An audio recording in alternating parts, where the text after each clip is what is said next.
datang ratusan tahun yang lalu, mungkin ribuan tahun yang lalu, itu katanya berasal dari Sirius yang tadi.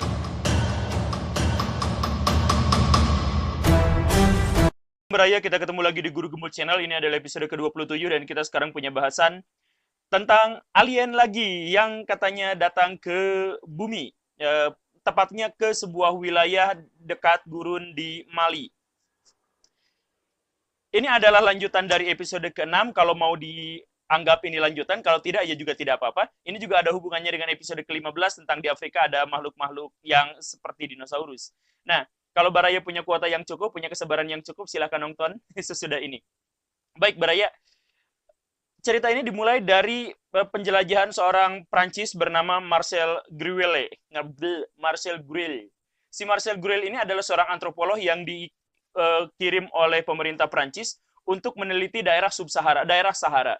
Jadi, Baraya, daerah Sahara itu semuanya adalah tanah jajahan Prancis. Dan sebagaimana penjajah yang lain, antropolog-antropolog itu biasanya dikirim ke daerah-daerah yang dianggap menjadi tanah jajahan dan mereka harus bekerja untuk mengumpulkan informasi, mengetahui kebudayaan, untuk melakukan penjajahan yang lebih enak gitu. Jadi penjajahannya juga melalui kultur dan melalui budaya.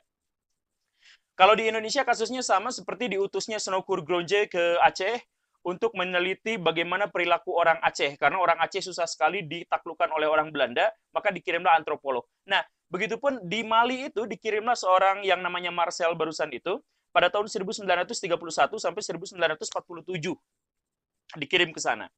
Nah, apa yang dia dapatkan dari apa yang si Marcel dapatkan dari suku-suku pedalaman di situ, yang paling dia dapatkan dari suku Dogon, suku yang dia teliti, itu adalah sebuah pengetahuan yang mencengangkan, yang menakutkan, yang wow, hebat banget. Apa itu? Bahwa suku Dogon yang sangat primitif, bahkan pakai baju aja susah, bahkan menulis membaca pun mereka belum bisa, tetapi mereka sudah memiliki pengetahuan astronomi yang sangat luar biasa. Mereka ceritakan bahwa bulan itu tandus, tanpa atmosfer, bahwa Jupiter itu uh, planet yang sangat besar dan punya 4 satelit yang besarnya, beserta satelit-satelit yang lain yang lebih kecil. Danatolo, orang-orang Dogon itu menyebut Jupiter itu sebagai Danatolo.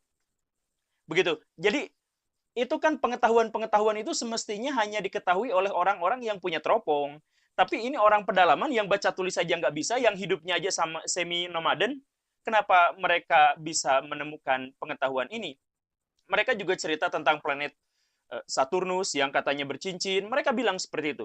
Yang lebih sadis lagi, mereka bilang bahwa bumi mengelilingi matahari, matahari mengelilingi pusat galaksi, dan galaksi kita bentuknya oval.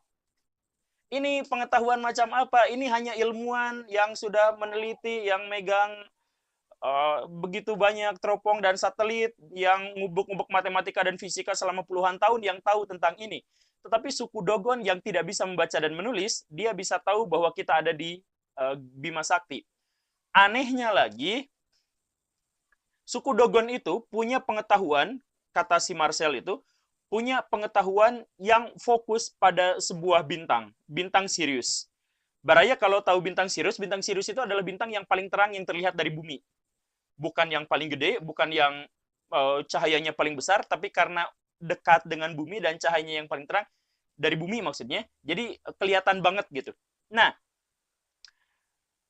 orang zaman sekarang pun sedikit sekali yang tahu bahwa bintang yang kita lihat selama ini yang namanya Sirius itu dua, bintang kembar. Jarang sekali yang tahu.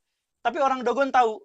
Bahkan orang Dogon menjelaskan bahwa bintang itu ada dua, disebutnya begitu. Ada Potolo, ada Sigitolo. Jadi bintangnya itu ternyata adalah bintang kembar yang saling mengorbit satu sama lain. Sangat besar. Mereka punya ukuran, yang ini masanya sekian, yang ini masanya sekian. Dan ada satu lagi bintang yang lebih kecil yang mengitarinya juga. Dan diukur juga masanya sekian. Jadi suku Dogon tahu seperti itu. Kok aneh gitu. Tapi mereka teis-teis saja, mereka bilang seperti ini, bilang seperti itu. Ada banyak sekali catatan informasi tentang astronomi yang mereka jelaskan. Tapi sekali lagi intinya adalah bagaimana mungkin orang pedalaman yang bahkan baca tulis pun belum bisa, tetapi mereka sudah mengenal astronomi yang sampai sedetail ini. Dan yang lebih mencengangkannya lagi, ketika si orang Dogon ini ditanya sama si Marcel, lu tahu dari mana? Kata si Marcel ke kepala sukunya. Kepala sukunya bilang, sekali lagi jangan bilang siapa-siapa, karena ini adalah pengetahuan kami yang sudah turun-temurun ribuan tahun, katanya. Dari mana pengetahuan kami ini berasal? Dari Nomos, dari Nomo. Nomo itu katanya datang dari langit bersama guntur, bersama petir, bersama badai, datang ke langit mengendarai wahana, kemudian dia turun ke bumi dan menceritakan kepada suku Dogon itu, kepada leluhur suku Dogon. Bagaimana bentuknya Nomo itu? Seperti ikan, katanya. Jadi si Nomo itu setengah badannya menyerupai ikan, setengah badannya menyerupai manusia. Bukan berarti duyung setengah-setengah gitu, tapi bentuknya manusia gitu, tapi ada sirip-siripnya, ada apa gitu. Yang seperti ikan. Si Nomo itu, kata ke suku Dogonnya, kepala suku Dogonnya. Dan suku Dogon ini berasal dari Sirius.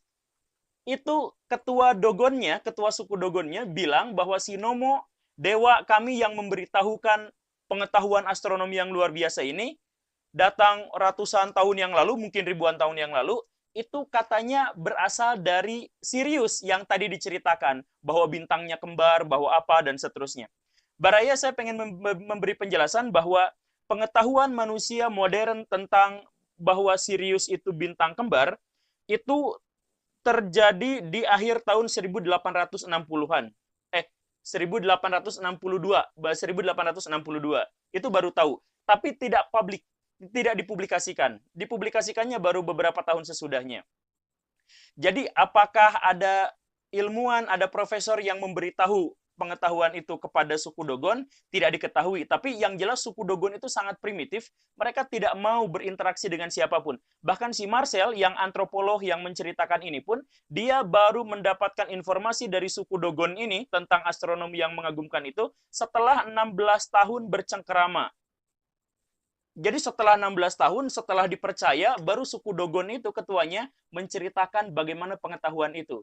Bahwa di masa lalu ada makhluk yang mereka sebut sebagai dewa yang berasal dari bintang Sirius, datang ke sini, namanya Nomos, badannya setengah manusia, setengah ikan, dan mereka menjelaskan tentang astronomi, tentang pengetahuan-pengetahuan fisika yang luar biasa kepada suku-suku pedalaman di Afrika yang bahkan pakai baju pun belum terlalu bisa, yang bahkan menulis pun belum bisa.